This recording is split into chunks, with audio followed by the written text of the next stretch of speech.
ಅವರ ಶಾಸಕರೇ ಅವ್ರ ಮೇಲೆ ಆಪಾದನೆ ಮಾಡ್ತಾರೆ. ಇವತ್ತು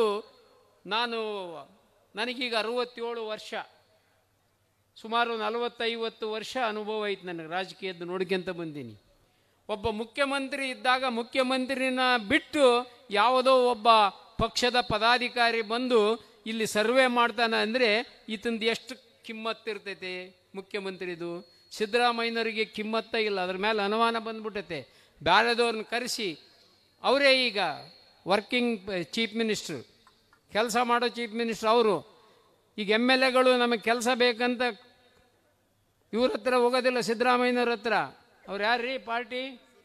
ಸೂರ್ಜೇವಾಲ್ ಅಂತ ಹೋಗ್ತಾರೆ. ಈಗ ಸೂರ್ಜೇವಾಲ್ ಅಂತ ಹೋಗಿ ನಮಗೆ ಕೆಲಸ ಕೊಡು, ಅದು ಕೊಡು ಅಂತ ಕೇಳ್ಬೇಕಂದ್ರೆ ಇದು ಒಬ್ಬ ಅಧಿಕೃತ ಮುಖ್ಯಮಂತ್ರಿ ಬಿಟ್ಟು ನೀವು ಮಾಡ್ತೀರಿ ಅಂದರೆ ಯಾವ ಮಟ್ಟಕ್ಕೆ ಹೋಗಿದೆ ಇದು?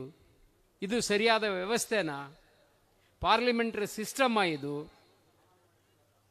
ಅದು ಒಂದು ಹುದ್ದೆ, ಶಾಶ್ವತವಾಗಿ ಇರುವ ಮುಖ್ಯಮಂತ್ರಿ ಇರೋದೊಂದು ನೈತಿಕ ಹುದ್ದೆ. ಅದಕ್ಕೆ ನೀವು ಬೆಲೆ ಕೊಡೋದಿಲ್ಲ ಅಂದರೆ ಈ ಕಾಂಗ್ರೆಸ್ನವ್ರಿಗೆ ಯಾರು ಹೋಗಿ ಪಾಠ ಹೇಳಬೇಕು?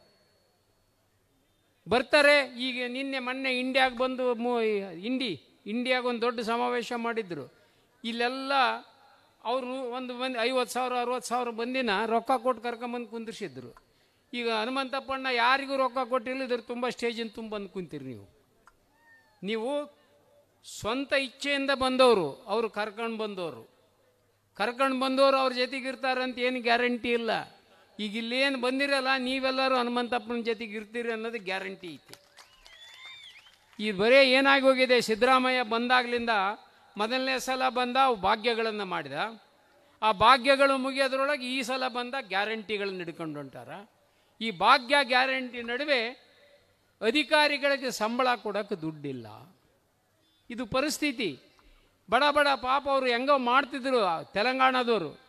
ಈ ದೊಡ್ಡ ಮನುಷ್ಯ ನಮ್ಮ DK ಶಿವಕುಮಾರ್ ಹೋಗಿ ನಾನು ಮಾಡೀನಿ ನೀನು ಮಾಡಂತ ಅವನಿಗೂ ಹೆಚ್ಚಿ 5 ಗ್ಯಾರಂಟಿ ಕೊಡಿಸ್ಬಿಟ್ಟ.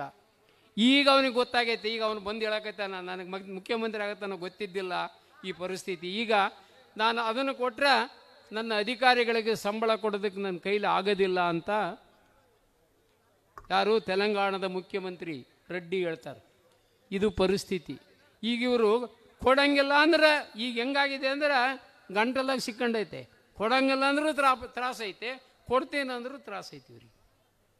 ಆ ಕಡೆ ಈ ಕಡೆ ನೋಡು. ಈಗ ಮೊದಲು ತಿಂಗಳ ಕೊಡ್ತಿದ್ವಿ ಅಂದರು, ಈಗ 3 ತಿಂಗಳಿಗೋ 4 ತಿಂಗಳಿಗೋ ಯಾವಾಗೋ ಹಾಕ್ತೀವಂತಾರೆ. ಅದು ಯಾವಾಗ ಹಾಕ್ತಾರ? ನಾಳೆಗೆ ZP ಎಲೆಕ್ಷನ್ ಬಂತಂದ್ರೆ 4 ತಿಂಗಳದ್ದು ಒಂದೇ ಸಲ ಹಾಕಿಬಿಡ್ತಾರೆ. ಹಾಕಿ ನಮಗೆ ಓಟ್ ಹಾಕ್ರಿ ಅಂತಾರೆ. ಬೈ ಎಲೆಕ್ಷನ್ಗಳು ಬಂದು 4 ತಿಂಗಳದ್ದು 6 ತಿಂಗಳದ್ದು ಹಾಕಿದ್ರು. 6,000 8,000 ಕೊಟ್ಟು ಬಿಟ್ಟಿವಿ, ನೀವು ನಮಗೆ ಓಟ್ ಹಾಕ್ರಿ ಅಂದ್ರೆ ಅವಾಗ ಪಾಪ ಹೆಣ್ಮಕ್ಳು ಬಣ್ಮಕ್ಳು 4,000 ಬಂದಾಗ್ಬಿಡು ಹಾಕಿಬಿಡಮ್ಮ ಅಂತ ಹಾಕಿದ್ರು. ಈಗ ಅನುಭವಿಸ್ತಾರೆ. ಅಮ್ಮ ನೀವು ಆ ಭಾಗ್ಯಗಳು ಕೊಟ್ಟು ಒಂದು ಕೈಯಿಂದ ಕೊಟ್ಟು ಇನ್ನೊಂದು ಕೈಯಿಂದ ಡಬಲ್ ಕಿತ್ಕೊಂಡಾರ. ಎಷ್ಟು ಏರಿದು ಕರೆಂಟ್ ಬಿಲ್ಲು ಹೇಳ್ಬಿಟ್ರು. ನುಡಿದಂತೆ ನಡೆದಿದ್ದೇವೆ. ಎಲ್ಲಪ್ಪ ನುಡಿದಂತೆ ನಡೆದಿ? ನಮಗೇನು ಹೇಳಿದ್ದಿ? ಎಲ್ಲರಿಗೂ ಕರೆಂಟ್ ಫ್ರೀ ಅಂತ ಹೇಳಿದ್ರು. ನನಗೂ ಫ್ರೀ, ನಿನಗೂ ಫ್ರೀ, ಮಾದೇವಪ್ಪ ಕಾಕಾ ಪಾಟೀಲ್ ನಿನಗೂ ಫ್ರೀ, ಪೊಲೀಸ್ ಇನ್ಸ್ಪೆಕ್ಟರ್ ನಿನಗೂ ಫ್ರೀ, ನನಗೂ ಫ್ರೀ, ಎಲ್ಲರಿಗೂ ಫ್ರೀ ಅಂದರು. ಐತೆ ನೀಗೆಲ್ಲರಿಗೂ ಫ್ರೀ? ಎಲ್ಲೈತೆ? ನಮ್ಮೂರು 5,000 ಕರೆಂಟ್ ಬಿಲ್ ಬರೋದು ಈಗ 10,000 ಬರಕತ್ತೈತೆ ಇಲ್ಲ? ನಾ ಸುಳ್ಳು ಹೇಳಕತ್ತೀನಿ? ಸುಳ್ಳು ಹೇಳಿದ್ರೆ ಸುಳ್ಳು ಹೇಳ್ತೀರನ್ರಿ, ಅದ್ರಾಗೇನು ಬರಕತ್ತಾವ ಇಲ್ಲ? ಅದು ಯಾರಿಗೋ ಅದನ್ನು ಕ್ಯಾಲ್ಕುಲೇಟ್ ಮಾಡಿ ಇಷ್ಟು ಸುಟ್ರೆ ಮಾತ್ರ ಫ್ರೀ, ಅದಕ್ಕಿಂತ ಜಾಸ್ತಿ ಹೋದ್ರೆ ಮೊದಲಿಂದ ಅಷ್ಟು ಹಾಕ್ತಾರಂತ. ಇದಿತ್ತು ಕಾರ್ಯಕ್ರಮ. ಭಾಗ್ಯ ಜ್ಯೋತಿ ಅಂತ ಕೊಟ್ಟಿದ್ವಿ. ಆ ಭಾಗ್ಯ ಜ್ಯೋತಿ ಅಂದ್ಬಿಟ್ಟಿದ್ರೆ ಮೊದಲನೇ ಮಾಡ್ಕೊಂತ ಹೋಗ್ತೀವಿ ಅಂದ್ರೆ ಆಗಿ ಹೋಗೋದು. ಸುಮ್ಮನೆ ಹೊಸ ಹೆಸರಿಟ್ಟು ಅದಕ್ಕೆ ಏನೇನೋ ಹೇಳಿ ಇವತ್ತು ನುಡಿದಂತೆ ನಡೆದಿದ್ದೇವೆ ಅಂತ ಭಾಷಣ ಮಾಡ್ತಾರೆ. ಎಲ್ಲಿ ನಡೆದಿರಿ ನುಡಿದಂತೆ?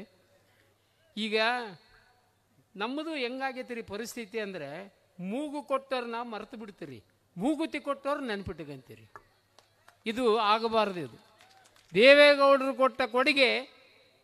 ಈ ಭಾಗಕ್ಕೆ ನೀರಾವರಿಯ ಕೊಡುಗೆ ಏನಾದರೂ ಕೊಟ್ಟಿದ್ರೆ ಅದು ದೇವೇಗೌಡರ ಕೊಡುಗೆ ಮಾತ್ರ. ಇವ್ರು ಏನೂ ಮಾಡಿಲ್ಲ. ನಾವು ಮಾಡಿದ ಕಾರ್ಯಕ್ರಮಗಳನ್ನು ನಾವು ಮಾಡೀವಿ. ಯಾರ್ದೋ ಮಗನ ನಂದಂತ ಹೇಳ್ತಿರಲ್ಲ, ನಾಚಿಕಾಗೋದಿಲ್ಲ ನಿಮಗೆ? ನೀವು ಹಂಗೆ ನಂಬಿಡ್ತೀರಿ. ಮೂಗು ಕೊಟ್ಟ ದೇವೇಗೌಡರನ್ನ ಮರಿತೀರಿ, ಮೂಗುತಿ ಕೊಟ್ಟವ್ರಿಗೆ ಕೊಟ್ಟು ಬಿಡ್ತೀರಿ ಓಟು. ನಾನು 86 kg ಇದ್ದವಳು 71 kg ಬಂದಿದ್ದೀನಿ. ವಯಸ್ಸಾದ್ಮೇಲೆ ಸ್ಮಾರ್ಟ್ ಆಗಿ ಕಾಣ್ತೀರಾ ಅಂದ್ರೆ ಜಿನ್ನಿ. 126 kg ವೇಟ್ ಇದ್ದು ನಾವು ಈಗ 114 kg ಲೆಕ್ಕ ಬಂದಿದ್ದೀವಿ. ಯಾವುದೇ ಸೈಡ್ ಎಫೆಕ್ಟ್ ಆಗಿಲ್ಲ ನಮಗೆ. 84ರಿಂದ 50 kg ಬಂದೆ, ಆಮೇಲೂ ಸಣ್ಣಗೆ ಫಿಟ್ ಆಗಿದ್ದೀನಿ. ಅದಕ್ಕೆ ನಾನು ಯೂಸ್ ಮಾಡ್ತಾ ಇರೋದು ಜೀನಿ ಸ್ಲಿಮ್. 84ರಿಂದ 50 kg ಬಂದೆ, ಆಮೇಲೂ ಸಣ್ಣಗೆ ಫಿಟ್ ಆಗಿದ್ದೀನಿ. ಅದಕ್ಕೆ ನಾನು ಯೂಸ್ ಮಾಡ್ತಾ ಇರೋದು ಜೀನಿ ಸ್ಲಿಮ್. ಸಣ್ಣ ಆಗಕ್ಕೆ ಜೀನಿ ಸ್ಲಿಮ್ ಯೂಸ್ ಮಾಡದೆ ಹೆಲ್ದಿನೂ ಅದೇ. ನೀವು ಸಣ್ಣ ಆಗ್ಬೇಕಾ, ಹೆಲ್ದಿ ಆಗ್ಬೇಕಾ? ಹಾಗಿದ್ರೆ ಜೀನಿ ಸ್ಲಿಮ್ ಯೂಸ್ ಮಾಡಿ. ಸಣ್ಣ ಆಗೋದಕ್ಕೆ ಯಾವುದೋ ಪ್ರಾಡಕ್ಟ್ ಹೇಳ್ತಾ ಇದ್ದಾಳೆ, ಏನಾದರೂ ಸೈಡ್ ಎಫೆಕ್ಟ್ಸ್ ಇದೆ ಅಂತ ಯೋಚನೆ ಮಾಡ್ತಾ ಇದ್ದೀರಾ? ಖಂಡಿತ ಇಲ್ಲ, ಯಾಕಂದ್ರೆ ಇದು ಕೆಮಿಕಲ್ ಫ್ರೀ. ಸಣ್ಣ ಆಗಬೇಕು ಅಂದರೆ ಜೀನಿ ಸ್ಲಿಮ್ ಯೂಸ್ ಮಾಡಿ. ಹೆಚ್ಚಿನ ಮಾಹಿತಿಗೆ ಕೆಳಗೆ ಡಿಸ್ಪ್ಲೇ ಆಗ್ತಿರೋ ನಂಬರ್ಗೆ ಕಾಲ್ ಮಾಡಿ.